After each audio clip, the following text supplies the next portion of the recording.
les terriens. Salut les terriens. Bienvenue dans votre talk du samedi soir. Bonsoir. Avec nous ce soir, 4 terriens de choix et un robot. Jean-Mi. Bonsoir les humains. Bonsoir Jean-Mi. Et avec Jean-Mi, Shaim. Shaim, bonsoir. Je suis très heureux de vous recevoir pour la première fois. Ce soir, nous apprendrons à mieux nous connaître. Votre vrai nom, par exemple, Tamara. Vous nous direz si vous avez changé parce que vous en aviez marre qu'on vous appelle Tarama. L'une des raisons. On verra. Patrick Sabatier, mesdames, messieurs. Alors, Patrick, bonsoir. Vous présentez Mot de passe tous les samedis à 18h55 sur France 2. Et vous êtes ici ce soir pour dire aux téléspectateurs que votre émission a déjà commencé et qu'il faut changer de chaîne. Ça va Thierry? Ouais, ça va et toi? Mais non, fallait répondre. Ça va fort. Ah merde. T'es pas sur le coup mon vieux Thierry. Gérard Miller. Non, Gérard, vous êtes ce soir notre TTO de la semaine. C'est vrai que ça fait un bout de temps qu'on vous a pas vu à la télé. Vous êtes ici pour nous rassurer. Tout va bien. Très bien. En fait, vous sortez juste avec une fille qui a 30 ans de moins que vous, alors forcément, on vous voit moins. C'est ça, oui. Voilà. Et Vincent de Dienne. Alors Vincent, vous êtes ce soir notre téquitois de la semaine. Ce qu'on peut déjà dire, c'est que vous êtes le nouveau petit protégé de Laurent Ruquier. Ouais. Évidemment, ça inquiète beaucoup vos parents. Ah bah. Ils sont morts de peur. Ça nous inquiéterait tous. C'est normal. En P3, après le zapping et Gaspard Proust, nous accueillerons notre terrien du samedi 20h ce soir, Hubert Boukobza, le roi des nuits parisiennes des années 80, l'ami des stars d'Hollywood. Il nous racontera tout, sexe, drogue et rock'n'roll. Voilà, l'émission s'appelle Salut les terriens, le robot s'appelle Jean-Mi et le groupe Les Gréments de Fortune.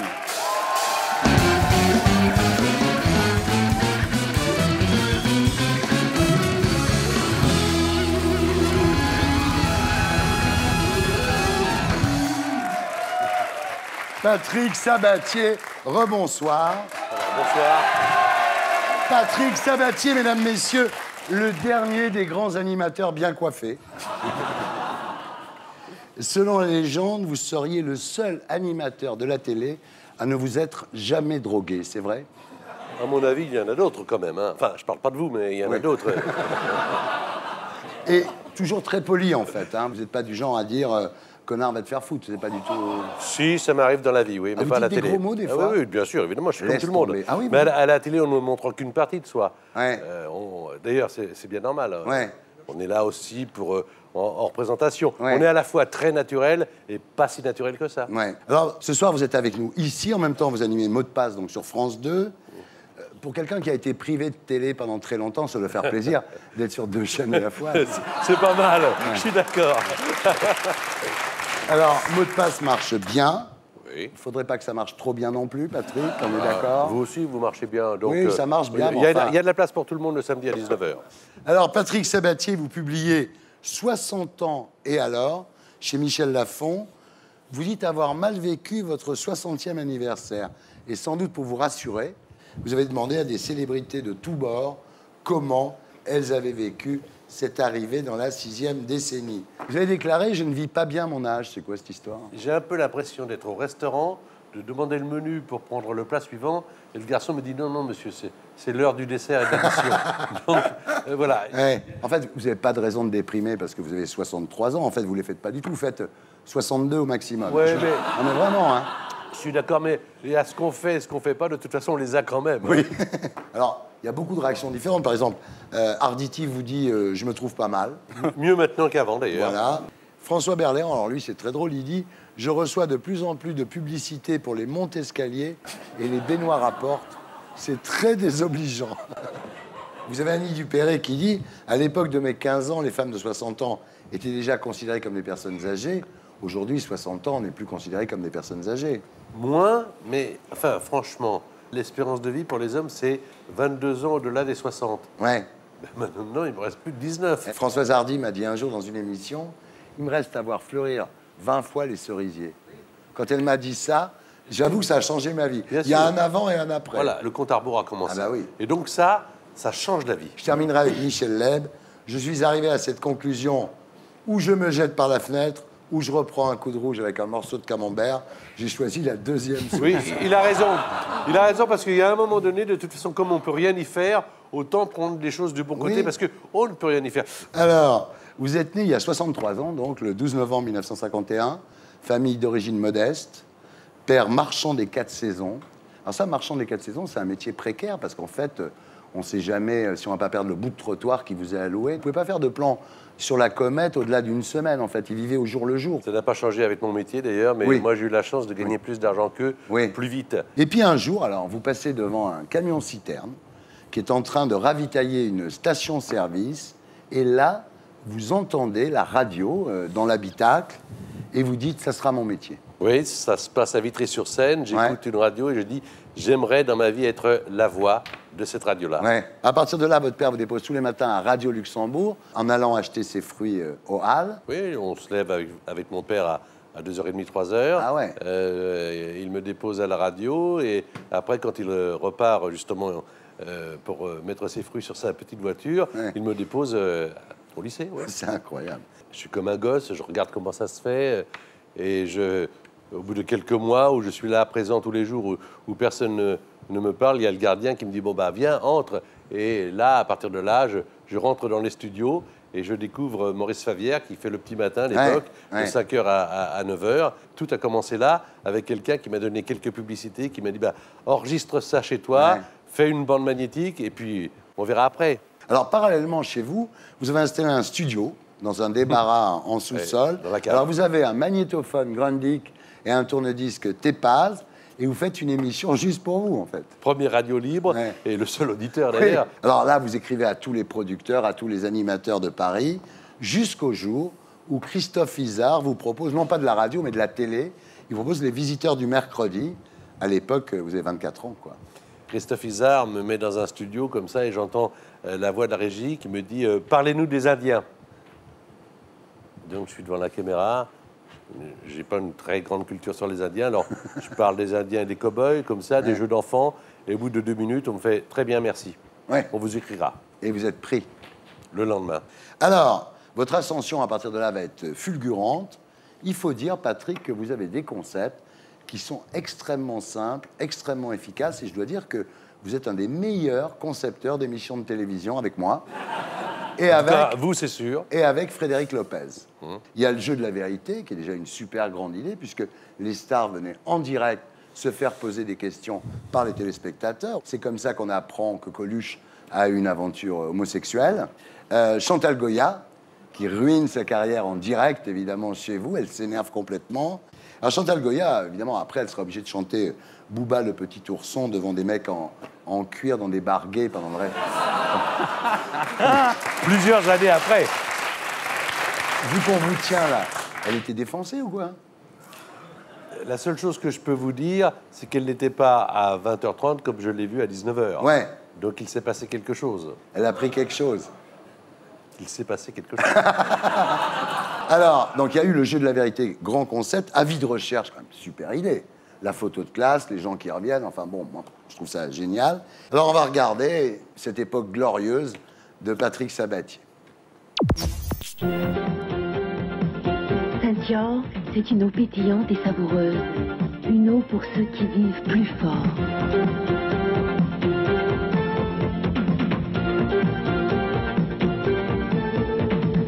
Ça va, Patrick? Ça va fort. Voilà, c'était la vie de Patrick Sabatier à l'époque. Vous n'allez quand même pas nous faire croire qu'à l'époque, vous buviez de l'eau, si. Si. J'avais commencé avant, je continue maintenant. Alors à l'époque, les guignols vous charrient sur vos revenus. C'est la fameuse phrase « Qu'est-ce que t'en as à foutre? Tu prends le pognon et puis c'est tout. Hein » Il n'y a pas que moi qui suis concerné. Ah non, il y a Foucault. Tout le monde. J'étais dedans. Donc tout va bien, et là, c'est le drame.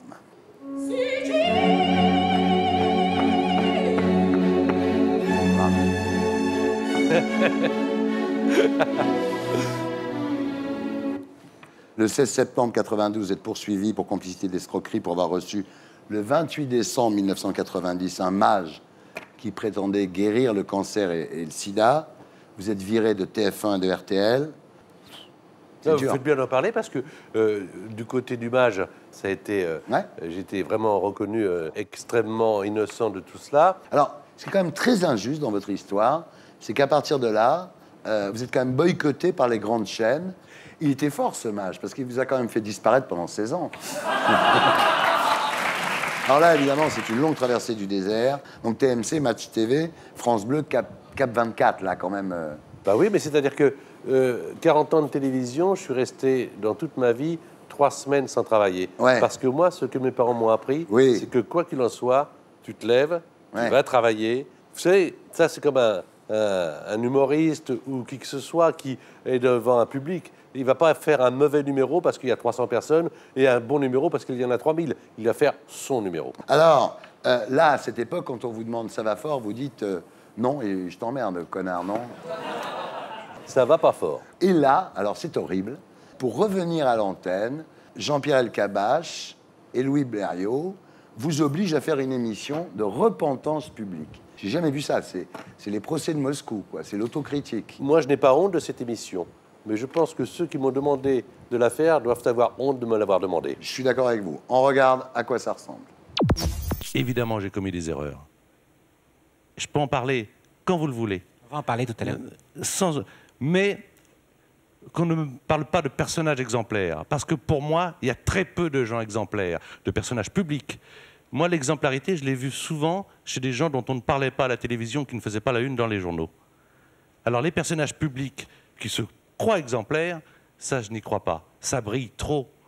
Vous savez, on touche à des choses qui sont tellement euphorisantes que faut faire très attention. On perd tous un peu la tête. Tous. Alors, le problème, c'est que ni Elkabbach, ni Louis Blériot ne tiendront leurs promesses et vous ne serez pas engagé sur France 2 à l'époque. Et là, bien des années plus tard...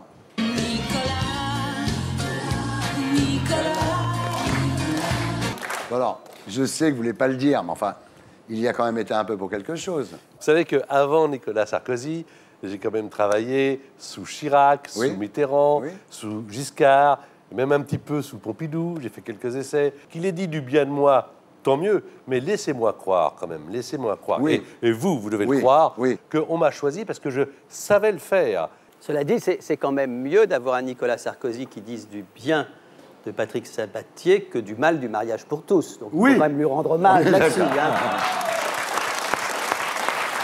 Et maintenant, mesdames, messieurs, nous passons à la question de Jean-Mi.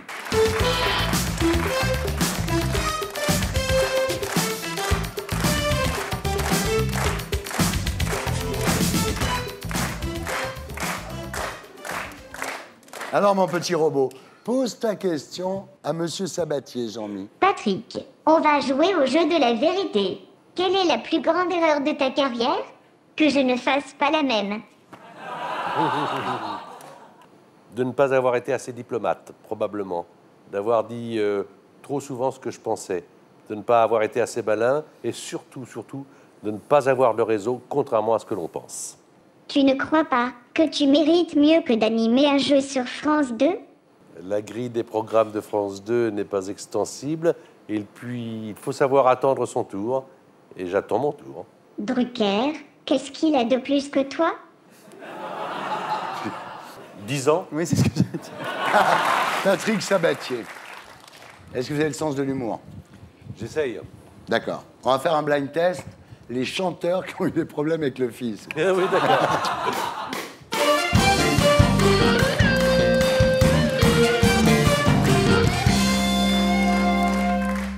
Attention, Didier. Michel Polnareff. Ouais, bravo.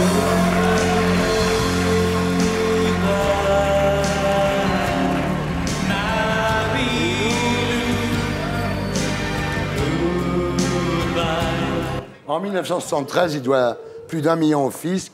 Il décide de s'exiler aux États-Unis. Voilà, on continue. Didier. Guichard. Ouais.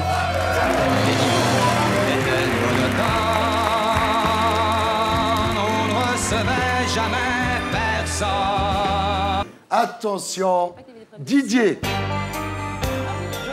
Johnny Hallyday. Bravo. Ma gueule, qu'est-ce qu'elle a ma gueule? Condamné en 1975 à verser 100 millions de francs au fisc. Attention, là c'est beaucoup plus dur. Didier. Richard Anthony. Ouais. J'entends ça.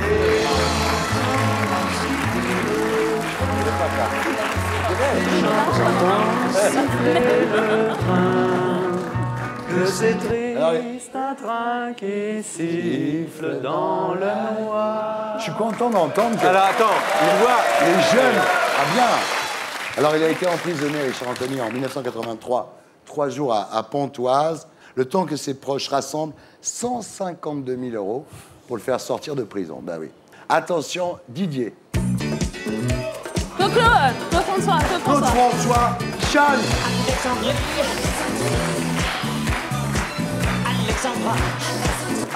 Inculpé de fraude fiscale en 1973. Là, c'est plus compliqué. Didier.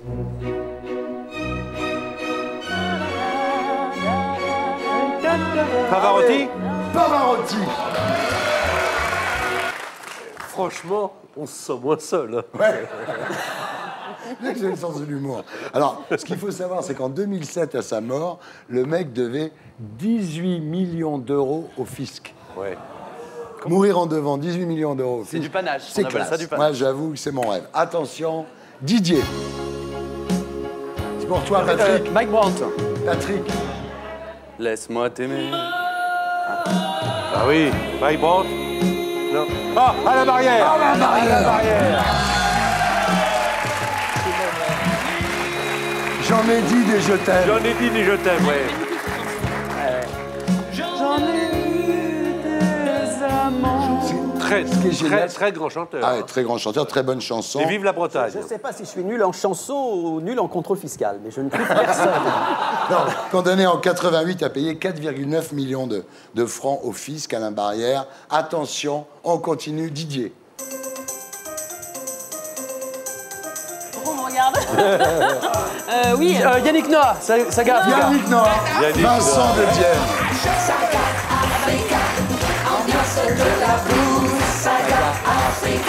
Alors, ce qui est incroyable, c'est que le Français préféré des Français a eu un redressement fiscal de 6 millions de francs en 1996. Yannick Noah, mesdames, messieurs, on continue. Didier. Enrico Macias. Patrick Bruel. Patrick Bruel.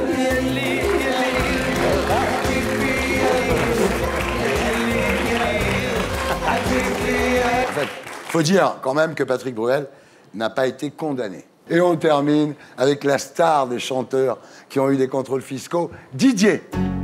Vanille. Ma liberté. Vanille. Oh, ça. Je l'attendais.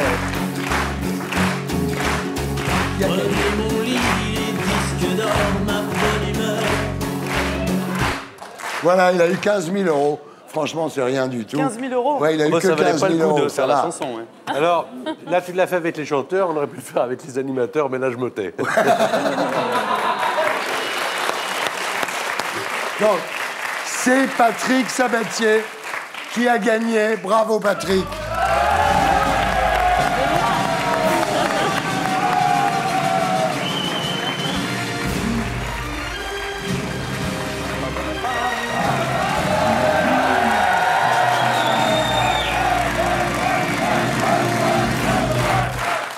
Chaim, rebonsoir. Vous êtes ici ce soir pour la sortie le 24 novembre de votre nouvel album intitulé Solitaire, une sortie soutenue par un plan média assez exceptionnel, arrestation pour conduite en état d'ivresse, photo d'Halloween où vous embrassez une femme, chorégraphie scandaleuse à la télé sur TF1 et Salut les terriens. Vous avez mis toutes les chances de votre côté. Bravo, bravo. Merci.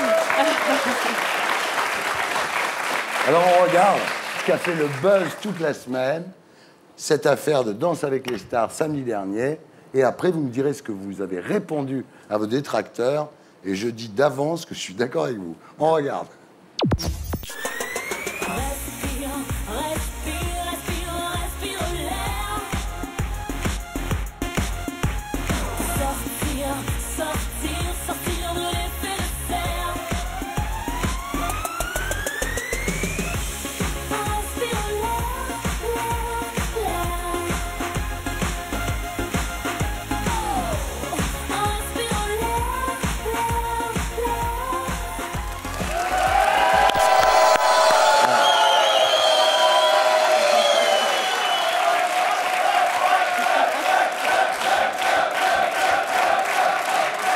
Alors, moi, je comprends pas pourquoi tout le monde s'énerve. Si on peut plus simuler un gangbang sur un lit, sur TF1 le samedi soir, où va-t-on? Quelle époque? Je veux dire, c'est quoi?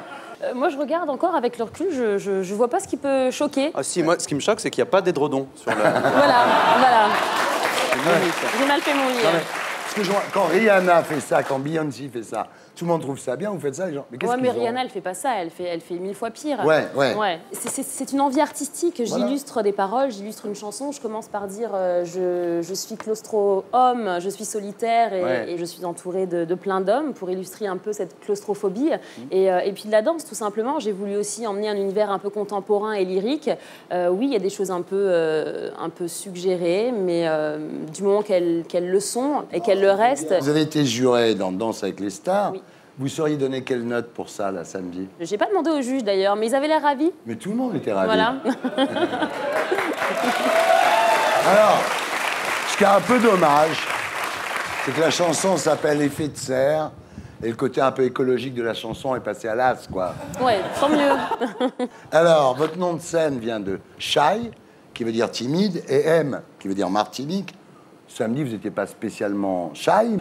Patrick, vous qui êtes vraiment timide, est-ce que vous iriez sur le plateau de Danse avec les stars en culotte et soutien-gorge? Évidemment, samedi prochain. Alors, toujours extrait de Solitaire, donc votre nouvel album. On a vu Effet de serre, on va voir La Malice. Et je dis vive à la malice, ne nous prenons surtout pas au sérieux. Nos éclats de rire sont nos complices, nous ne sommes pas les plus malheureux. Voilà, le nouvel album s'appelle Solitaire. Vous serez en tournée dans toute la France à partir du mois de mars, à Bercy dans un an. Voilà. Maintenant, on va parler un peu de vous. En réalité, vous appelez Tamara Marthe. Oui. Votre père est martiniquais, votre mère normande. Vous êtes un croisement entre le rhum et le calva. Voilà, ça me va. Ça explique Ça me un va peu très peut-être la bien. conduite en état d'ivresse. Vous Voilà. êtes né le 28 novembre 1985 à Trappes, comme Jamel, comme Omar Sy, comme Anelka. Je ne trouvez pas que c'est un peu quand même injuste qu'il soit très difficile de réussir en France quand on ne vient pas d'une cité de Trappes? Qu'est-ce qu'il y a à Trappes? Bah, il n'y a pas grand-chose, c'est peut-être pour ça. Bonne réponse. Alors, c'est vrai qu'à Trappes, c'est incroyable.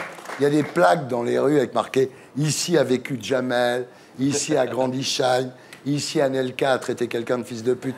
Donc, c'est peut-être de Trappes que vient votre côté bad girl un peu quand même, non? Bad girl, moi? Ah, vous avez un côté bad girl quand même. Non, pas Ah, du si, tout. si, J'ai mais du c'est très caractère, bien. mais je suis pas bad. Bah, vous avez déclaré, avant d'être artiste, je suis une femme.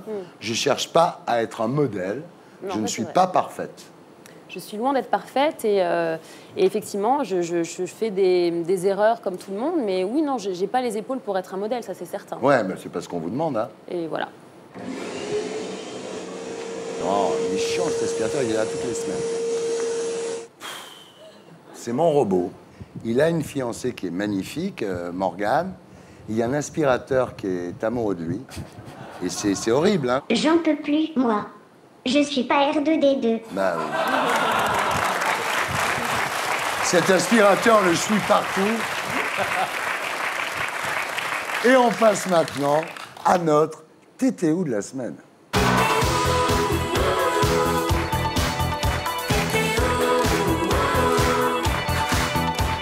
Gérard Miller, bonsoir. Bonsoir, de nouveau. Soyez le bienvenu. Vous êtes ici ce soir pour nous parler d'une expérience difficile, sans doute douloureuse. Ça fait maintenant plusieurs mois que vous n'apparaissez plus à la télévision. Vous avez arrêté. Est-ce que vous êtes fait aider? Est-ce que vous avez mis des patchs pour vous en sortir? C'est même étonnant de voir à quel point, lorsqu'on ne fait plus de télévision, on oublie qu'on en a fait. Je dois dire que je n'en souffre absolument pas. Vous n'en souffrez Non. pas? Vous avez arrêté très facilement? Oui, alors que j'aimais en faire. Bien sûr, vous étiez formidable, bien Les sûr. gens me disaient que j'y prenais du plaisir, c'était tout à fait vrai. C'est quoi le plus dur quand on arrête? Non, le plus dur, j'imagine, c'est quand on n'a pas la chance d'avoir une autre activité professionnelle. Moi, Ouais. je pense que vous le savez, je n'ai jamais quitté l'enseignement. Je suis toujours prof à la fac. J'ai jamais Ouais. quitté mon cabinet de psychanalyse. Donc, dès le moment où vous avez des possibilités Ouais. annexes, j'imagine Mais que c'est moins vous ne dur. faites pas comme Patrick Sabatier au début de sa carrière, qui faisait des émissions chez lui tout seul, non? Vous ne filmez pas avec un smartphone le soir, non? Non. Ça vous manque pas du tout, d'accord. En fait, la vraie question, je veux dire, c'est pas t'étais où, mais t'étais avec qui? Et ben voilà, quand on voit Anaïs, on comprend, Gérard, pourquoi on ne vous voit plus. Dites-moi, Gérard, sérieusement, à votre âge, je crois qu'on peut le dire, on a le même âge, hein? Ouais.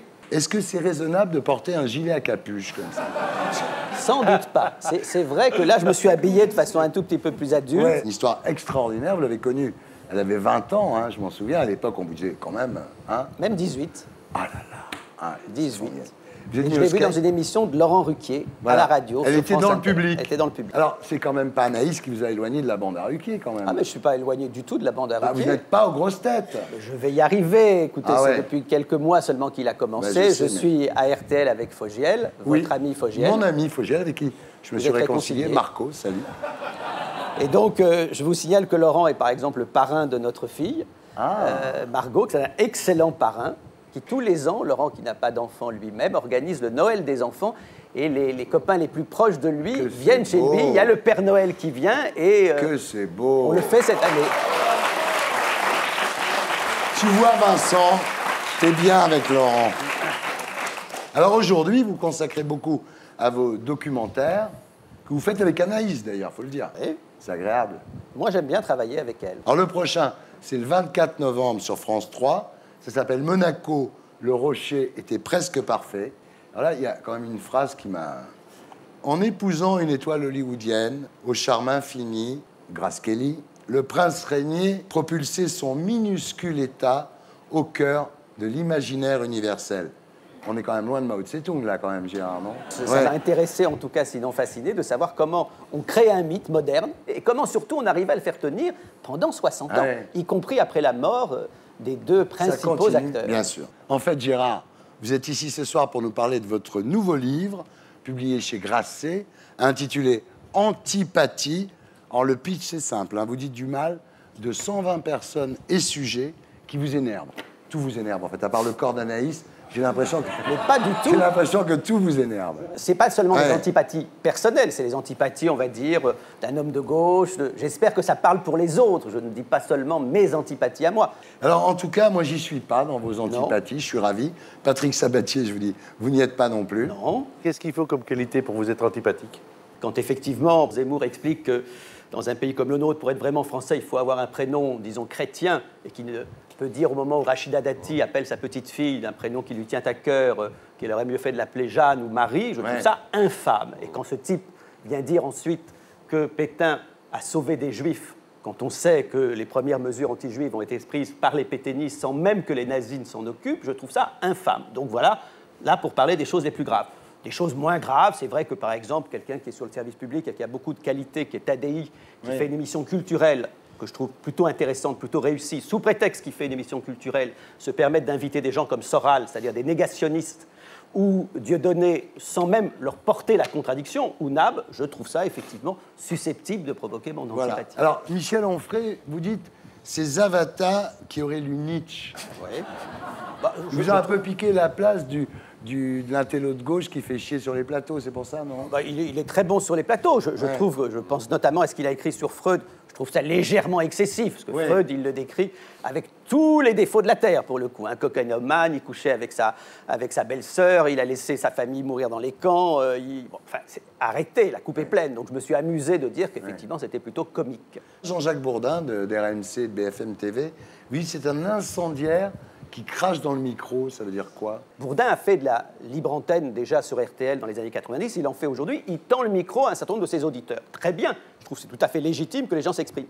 Mais ça n'est pas légitime de laisser des propos racistes, voire fascisants, des propos infâmes, sans au moins porter la contradiction. Je suis désolé, tout n'est pas opinion. Vous savez ce que disait Godard, la liberté d'expression, c'est pas une page pour Hitler, une page pour les Juifs. Exactement. Voilà.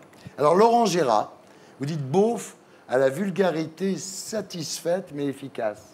Oui, Ouais. tout est dit. Je pense effectivement qu'il a un talent d'imitateur que personne ne conteste. Après, je ne suis pas sensible à tous ces discours sur le rap, sur les jeunes, sur les homos. Alors, il y a un truc que j'ai pas compris, c'est que vous en prenez pas aux gens qui disent sweatshirt à la place de sweatshirt, Ouais. ou qui écrivent loser avec 2 O. Ah bon, j'aurais dû. Ah oui, ça, moi, si je faisais un livre, je dirais ça. Faudra dire autre chose parce que ça fait pas assez de pages là pour l'instant. Ça fait 2 pages. Ouais, Je commence c'est le bien bouquin. déjà. Oui, il y ça. a... Vous en prenez à Charles de Gaulle. Oui. Vous dites admirateur de Pétain d'avant 40. Alors ça, dans la France actuelle, s'en prendre à Charles de Gaulle. Bah, je dois être publiquement un des derniers anti-gaullistes. Oui. J'ai eu 20 ans sous de Gaulle. Nul ne peut, le moins du monde, ça serait grotesque, sous-estimer ce qu'il a représenté le 18 juin, Ouais. ni ce qu'il a représenté du côté de la France libre. En même temps, moi, je me souviens de ce qu'était son parti, qui s'appelle le RPF, qui était un parti ranci. Je me souviens des mensonges qu'il a pu dire et cette fameuse phrase « je vous ai compris » qui a Alors rendu qu'il a fait fou, le contraire. Ouais. qui a rendu fou ceux qui allaient ensuite commettre les pires crimes dans l'OS. Bien sûr. Je me souviens des barbouzes. Je me souviens de Ben Barka enlevé. Donc, je me permets de dire, très bien pour De Gaulle du 18 juin, rappelons-nous le De Gaulle Écoutez, infréquentable. Gérard, j'ai qu'une chose à dire. Revenez vite à la télé, revenez vite à la radio, qu'on puisse entendre des choses aussi roboratives. Et maintenant, on passe à la question de Jean-Mi.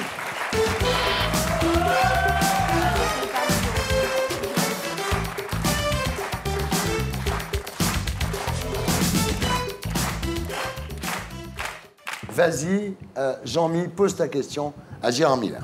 Gérard, je rêve toutes les nuits que je remplace Thierry Ardisson. Le complexe d'Oedipe, c'est ça?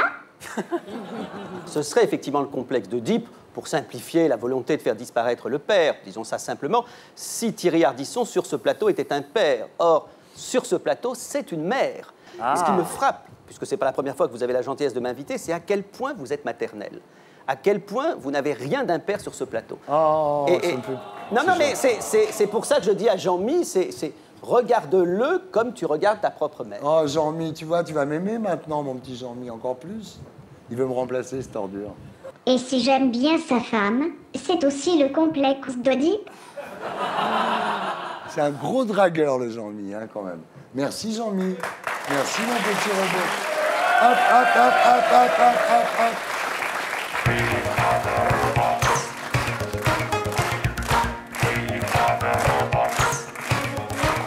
Et on passe maintenant à notre T'es-qui-toi de la semaine.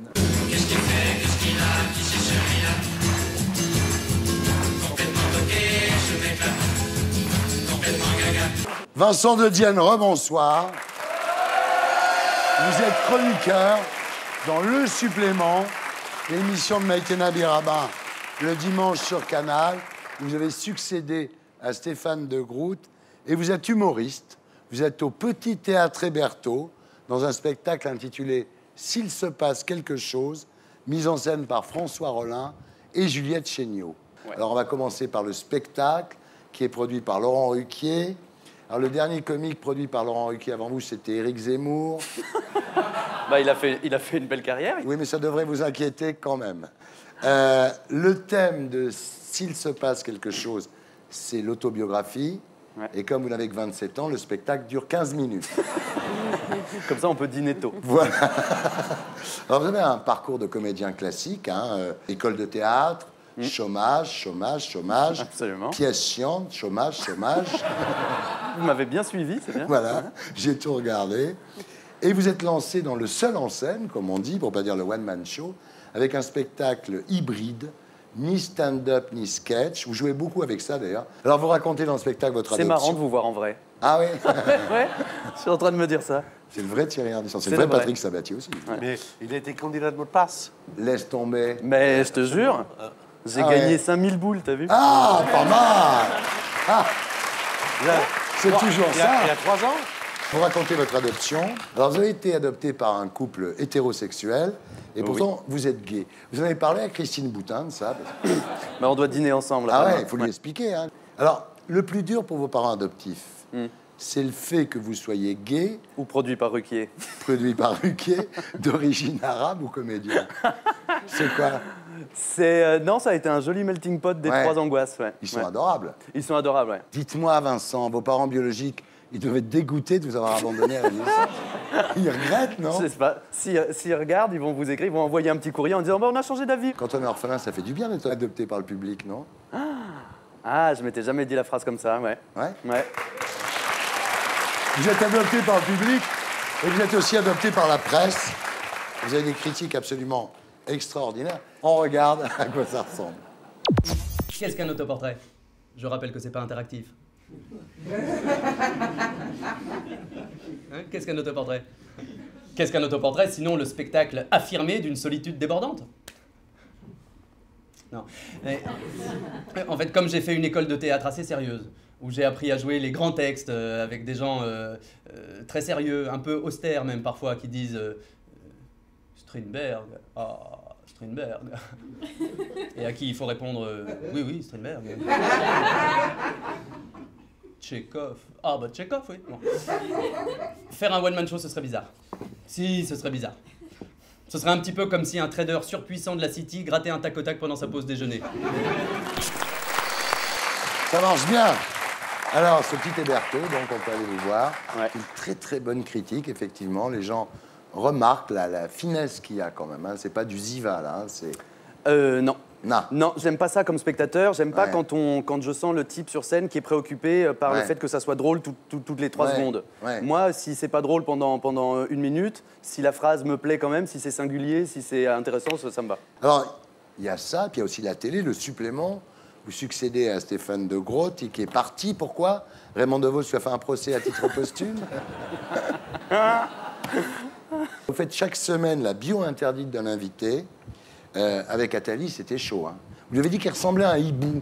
Et il l'a mal pris. Il a très mal pris. Et j'ai vu dans son œil que ça lui faisait de la peine et ça m'a figé. Ouais. Alors Eva Joly, vous dites, je trouve que vous ressemblez à une prof d'allemand, enfin une prof d'allemand qui cherche vraiment à faire régner un peu d'ordre dans sa classe de 4e B alors qu'elle est à 2 ans de la retraite. Mais c'est tellement juste. Estrosi, le petit garçon à roulettes qui faisait vroom vroom en écoutant les Forbans, a laissé la place au Corleone de la région PACA. Et alors, je termine avec Najat. C'est très sympa avec Najat. Hein. Bah, c'était la première émission, c'était mon baptême du feu. Ouais. Vous avez 2 jumeaux, vous lui dites, qui respectent scrupuleusement la parité, puisque l'un est un garçon-fille et l'autre une fille-garçon.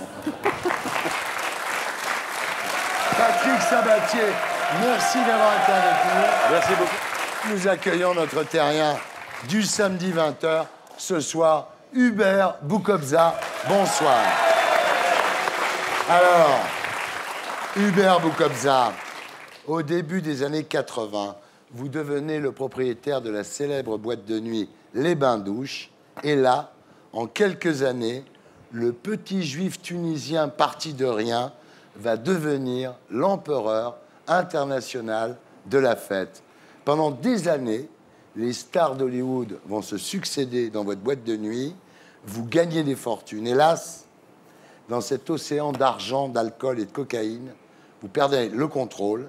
C'est la chute, c'est l'enfer. Votre ami Jean-Luc Delarue en mourra, vous, presque.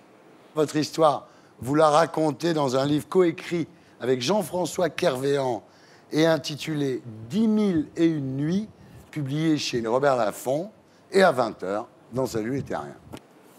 J'accueille maintenant Gaspard Proust pour Elle est pas belle, la vie.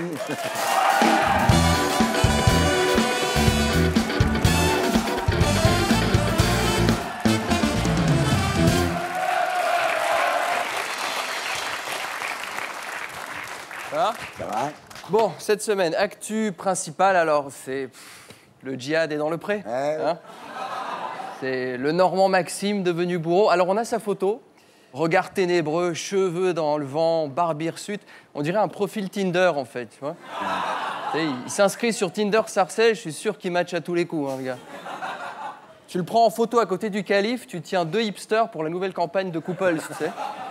Mohamed et Aboubacar, en couple depuis 3 mois, tu vois. Alors la grande question, c'est comment les repérer? Comment les hein, c'est ça.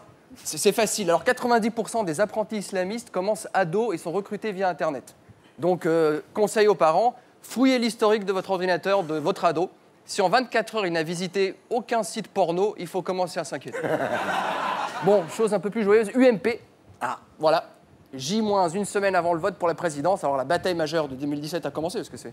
Qui gagne l'UMP à 95% de gagner la présidentielle? En gros, ça va être ça. Bah, c'est pour ça que Nico y va. Vous croyez vraiment que Sarkozy tape le racolage des militants fanatisés juste pour finir au secrétariat du parti? Oui. Ah non. Ah non. Moi, Nicolas, je pense qu'il nous regarde. Nicolas. Bien sûr. Nicolas. Moi, je t'ai compris. Moi, je sais que tu souffres. Les gens disent que tu t'es pas contrôlé. Au contraire. Au contraire. Si tu t'étais pas contrôlé, t'aurais pas dit « je vais abroger si ça peut vous faire plaisir ». Non. T'aurais dit « mais tous vous faire enculer, vous et votre abrogation. Il me reste 2 semaines de campagne. À la fin, je deviens un chef et on va voir qui va casser les couilles à qui. » C'est ça qu'il aurait dit. Ben oui. Moi, je sais que c'est ça que tu voulais dire, mais tu peux pas. T'as une éducation, t'as une tenue. Parce que tu sais bien, Nico, qu'au fond, tout le monde s'en fout du mariage pour tout. Parce que les homos se marient, qui divorcent, qui se trompent, qui broutent de l'herbe à 4 pattes, qui s'enfilent des Kinder surprises dans le fion. On s'en fout, on s'en fout. Et puis, je sais, c'est pas glorieux, tu dois te justifier face à des Mickey, quoi. Le maire, Mariton, bon, ils sont gentils, mais... On est en train de rejouer la brute, le mou et l'inexistant. C'est pas... Non, mais tu te rends compte, Bruno Le Maire, ses soutiens ont fait un t-shirt, le renouveau, c'est Bruno. Même avec chaque narine gorgée comme un go fast, aucun publicitaire n'aurait osé. Et puis, Nicolas, je sais que tu étais dans une salle acquise à Mariton. Mariton. Je vais lui dire à Hervé, il nous regarde aussi, je pense. Hervé, laisse tomber. Je vais être dur avec toi, mais parfois il le faut.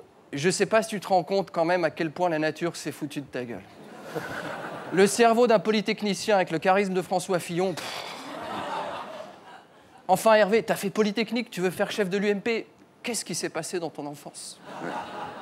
Tu peux tout me dire, c'est quoi? T'avais un petit frère qui a reçu un plus gros camion de pompiers Playmobil que toi à Noël? Mais tu vas me dire, mais oui, mais Hollande, il est parti de plus bas, il est devenu président. Tu marques un point.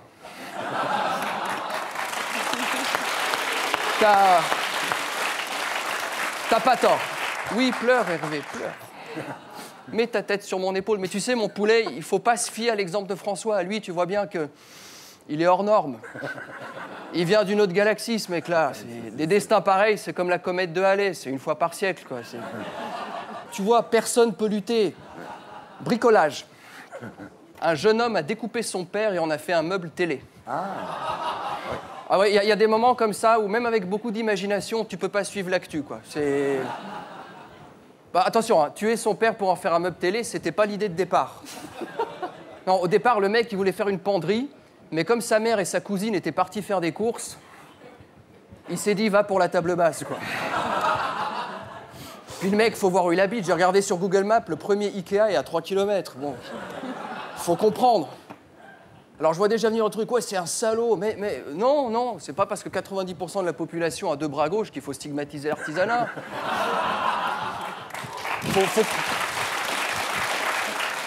Le type, tu lui donnes un beefsteak, 2 foies de veau, un gigot d'agneau, il te fait un canapé ou un pouf.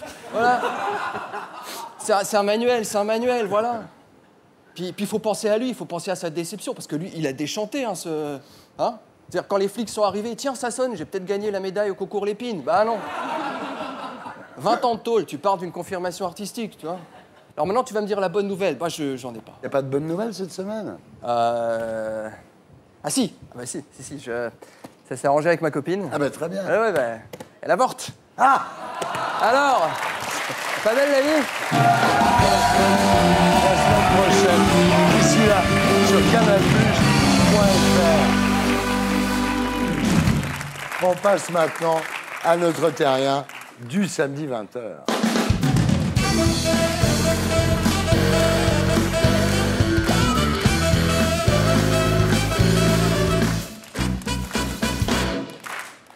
Hubert Boukobza, bonsoir. Bonsoir.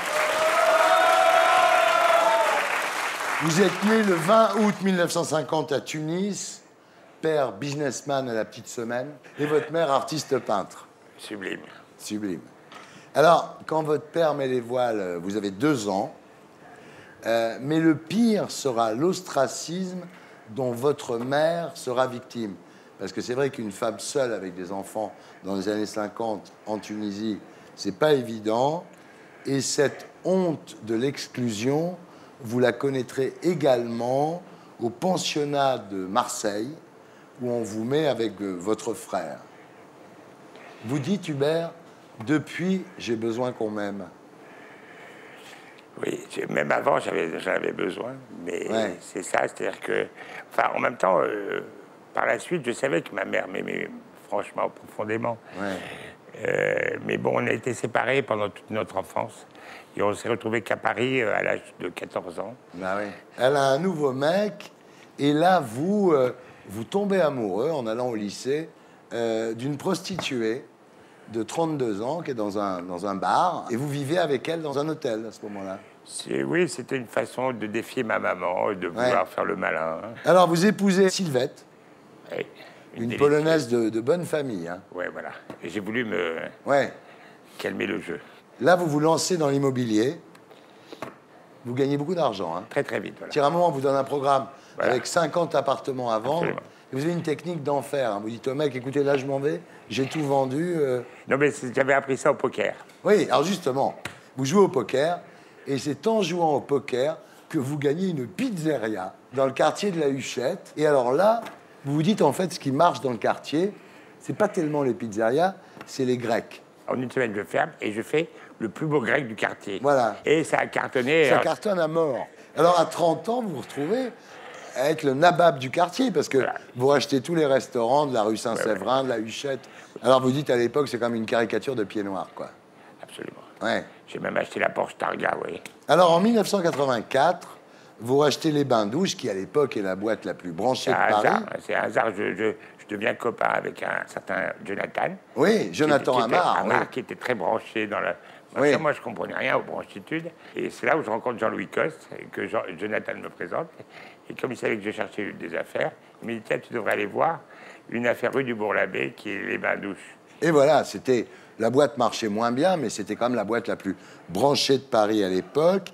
Et là, vous commencez, à cette époque-là, à prendre de la cocaïne. Au départ, c'était les gens qui m'en ont proposé. Oui. À 34 ans, j'avais jamais pris une ligne. Hein. Alors là, vous êtes très malin. Vous récupérez Guy Cuevas, le disjockey du Palace, Sylvie Grimbach, qui était relations publiques du Palace, Absolument. Jonathan Amar, qui était déjà avec vous, et vous engagez Claude Chal, qui est un grand professionnel du nightclubbing. Et là, la boîte marche au-delà de toutes vos espérances. On pouvait avoir ce melting pot où on pouvait avoir aussi bien des rockstars que des travestis. Que des garçons coiffeurs. Des machins, des trucs croissants coiffeurs. Et en même temps, à minuit, arrivaient 3 princesses en robe longue qui sortaient de l'opéra. Voilà. Alors, ça marche très bien. Dans un premier temps, on voit Mick Jagger, Jean-Baptiste Mondino, Karl Lagerfeld, Thierry Mugler, Christian Lacroix, David Bowie. Tout le monde est là. Et bientôt, grâce à votre amitié avec le producteur américain Arnold Milchan, c'est plus le tout Paris qu'on voit chez vous, mais le tout Hollywood. Michael Douglas, Al Pacino, Stallone, De Niro, Nicholson, DiCaprio, Johnny Depp, Kevin Spacey, enfin... Sean Penn. Il n'y a aucune boîte à Paris qui a eu un tel casting, ça n'est jamais... C'est jamais arrivé. Alors là, vous gagnez un fric monstre, vraiment beaucoup, beaucoup d'argent. Hein? Il y a des jours, vous dites qu'il fallait lisser, repasser les liasses de billets, parce que froissées, elles ne rentraient pas dans le coffre quand même. Hein. Oui, mais j'avais plusieurs coffres.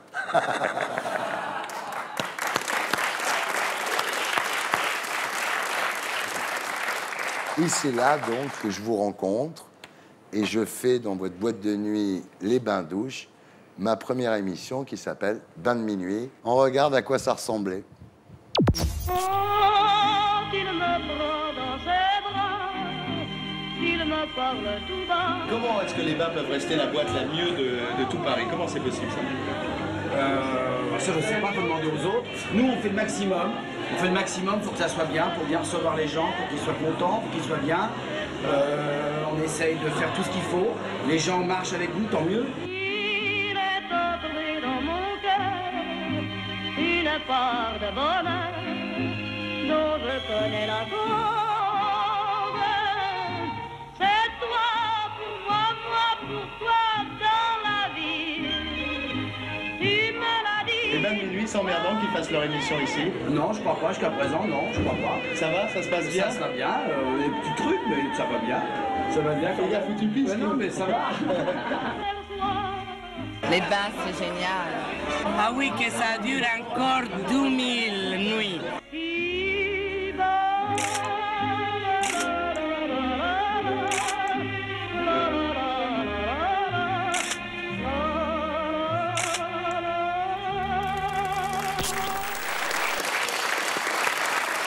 Que de souvenirs. Et un jour, vous êtes arrêté. Vous vous retrouvez en prison à Fresnes. En fait, l'histoire, c'est que vous achetiez les bouteilles de vodka 7 € et vous les vendiez 260 €. Hubert, franchement, vous margez 35 fois, là. Mais comment je peux remplir mes coffres, sinon? C'est un problème. Et là, donc, quand même, la tôle, c'est dur, là. Non, écoutez, pour moi, rétrospectivement, ça fait partie de la légende. Ouais. Alors, dès que vous sortez de la prison de Fresnes, votre chauffeur vous attend avec la Mercedes. Il a préparé 2 lignes de coke sur la coudoir. Une chemise propre. Une chemise propre et un shot de vodka. Voilà. Voilà. Et tout recommence. Et on tout repart recommence. directement. Vous investissez dans la nuit parisienne, vous rachetez le Palace à cette époque-là. Et vous voulez ouvrir des bains-douches dans le monde entier, à New York, à Londres, partout. Mais alors, il faut dire quand même les choses. Vous êtes tellement défoncé à l'époque que vous ne voyez pas le monde changer, Hubert. C'était moins festif. Voilà. Moins festif. On arrive aux années 2000 déjà. Voilà. Et c'est là que vous rencontrez Jean-Luc Delarue. Ouais. Alors, commence avec Jean-Luc, une vraie histoire d'amour, faite de Pétrus, d'escort girls et de cocaïne. Non, pas trop d'escort girls. Ouais, il y a un jour où il y en a 40 quand même. Oui, peut-être. Alors, vous carburez à l'époque quand même à 3-4 grammes de coke par jour. Hein. Bon, et Jean-Luc et moi, il est vrai que l'un faisait chauffer l'autre, quoi. Vous entraîniez mutuellement. Oui, malheureusement pas pour les Jeux Olympiques. Voilà. Et là, alors, vous êtes pote avec Delarue, avec Robert De Niro, et vous montez tous les trois à des restaurants à Paris, mais vos excès vous font perdre le contrôle de vos affaires. J'avais perdu la notion du réel, alors qu'avant, j'étais le bon petit juif tunisien qui savait qu'il fallait acheter quelque chose à 10 et il fallait le vendre à 100. Oui. Et là, j'ai acheté à 100 et je revendais à 10. Alors, les restos font faillite, ça vous coûte à vous 5 millions d'euros, et ça coûte aussi à Jean-Luc Delarue 5 millions d'euros. Les bains meurent doucement. Alors, vous achetez un restaurant et un bar à ce moment-là à Ibiza, mais là, quand même, vous êtes à 5 grammes par jour. Non, mais là, je suis en pleine. Vous pesez 130 kilos. Et alors, comme vous bougez plus de chez vous, vous êtes assis sur le balcon en train de regarder la mer. Alors, les employés, qu'est-ce qu'ils font? Ils piquent dans la caisse. Bah oui. Voilà. Ils piquent dans la caisse. En même temps, j'avais moins la vista, j'avais pas le contrôle du lieu, je savais plus qu'est-ce que je devais faire comme bouffe. Enfin, bon, voilà, là, là, vous êtes carrément, non, mais carrément à l'ouest. Il me restait 3-4 millions d'euros. Ouais. J'avais perdu à peu près 25 ou 30. Ouais. Et je les ai foutus dans la flotte d'Ibiza. Ouais. Vous faites peur à l'époque. Je ne me voyais pas. Ouais. C'est inquiétant à l'époque. J'ai pas eu assez de gens qui m'ont... Ouais. Bon. Ah bon, allez. Un jour, votre fille vient vous récupérer. Elle vous emmène à l'hosto à Paris. Coma respiratoire. Vous n'êtes pas passé loin de la mort. Tout de suite, absolument. Oui. Alors aujourd'hui, ça fait 5 ans que vous n'avez pas pris de drogue. Voilà. Vous vivez des économies que vous avez réalisées quand vous avez vendu vos affaires à Ibiza. Oui, ça n'avait plus rien à voir avec avant. Ouais. Mais en même temps, je me sens bien. Je suis personnellement, aujourd'hui, je suis même plus heureux qu'à l'époque. Ouais. Parce que déjà, je suis beaucoup plus conscient. Je réalise plus les choses. Et j'ai mes 2 enfants qui m'offrent des plaisirs incroyables. C'est formidable. C'est un destin.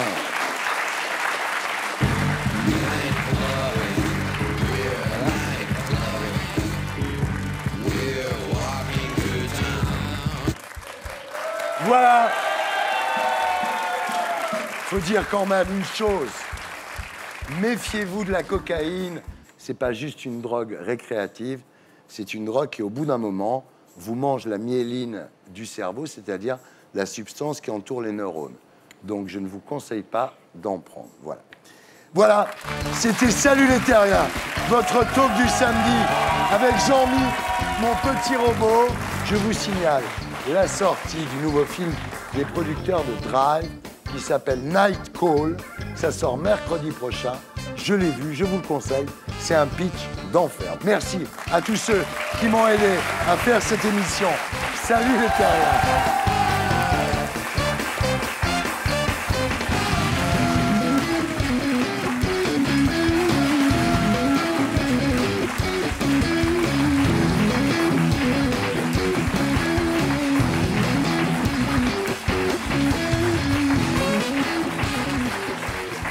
Coupé. Et pour être sûr de ne rien rater de Inarditube, abonnez-vous et mettez un pouce bleu.